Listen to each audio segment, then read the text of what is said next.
নমস্কার দর্শক বন্ধু, আমি আপনাদের সবার পরিচিত মুখ প্রদীপ্তা। আজকে যেটা নিয়ে অনুষ্ঠান করছি, আপনার ভালোবাসার মানুষ, অর্থাৎ আপনার মনের মণিকোঠায় আপনি যাকে জায়গা দিয়েছিলেন, যার সঙ্গে বিগত ৩-৪ বছর ৫ বছর ৭ বছর তার সঙ্গে সময় কাটিয়েছেন, সেই ভালোবাসার লোকটি আপনাকে ছেড়ে দিয়ে অন্য কারুর হাত ধরে নিয়েছে এবং তাকে ফিরিয়ে আনার জন্য সর্বদা চেষ্টা করে যাচ্ছেন, বাট ফিরিয়ে আপনি আনতে পারছেন না। আজকের ডেটে নো কন্টাক্ট সিচুয়েশনের মধ্যে পড়ে গেছে। কি করবেন সেটা নিয়েই আজকের আলোচনা। ছোট্ট একটি কাজ, যে কোনো শনিবার দিন, যদি শনিবার ষষ্ঠী তিথি হয় খুব ভালো হয়, অথবা দ্বাদশী অথবা একাদশীর দিনও করতে পারেন।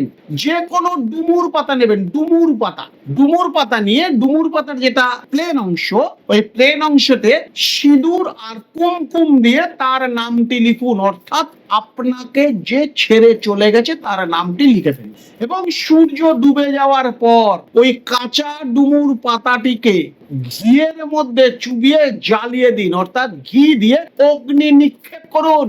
যে মন্ত্রটি বলে অগ্নি নিক্ষেপ করবেন, ওং কাম কামিনী, তারপর তার নাম, যে নামটি ডুমুর পাতায় লিখেছিলেন, বস্য কুরু কুরু স্বাহা, এই মন্ত্রটি জপ করুন এবং ডুমুর পাতাটিকে ওই ঘি লাগানো যেটা ওটা দিয়ে জ্বালিয়ে দিন। কর্পূর দিয়ে হোক বা প্রদীপের শিকায় হোক, কাঁচা ডুমুর পাতাটাকে ঘি লাগিয়ে জ্বালিয়ে দিন। এবার এই ডুমুর পাতাটা জ্বলে যাওয়ার পর এই যে জ্বলে যাওয়া যে রাখটি থেকে গেল, এই রাখটি কি করবেন, সকালবেলা ঘুম থেকে উঠে স্নান যেরকম ভাবে করেন, ওই যে ডুমুর পাতাটা আছে ওটাকে ঘি দিয়ে একটুখানি মিশিয়ে আপনার যে মনের মানুষ তার কথা চিন্তা করে আপনার কপালে অথবা বক্ষে অথবা ব্রহ্মতালুতে যেখানে আপনার লাগালে সুবিধা হয় সেখানে এই টিপটাকে শুধু লাগিয়ে দিন। দেখুন আপনার মনের মানুষ পাগলের মতন আপনার কাছে ছুটে আসবে। দর্শক বন্ধু, ছোট্ট একটি টোটকা ইউজ করুন, 100% ফল পাবে। আজকের মতন বিদায়, নমস্কার, সুস্থ থাকুন, ভালো থাকুন।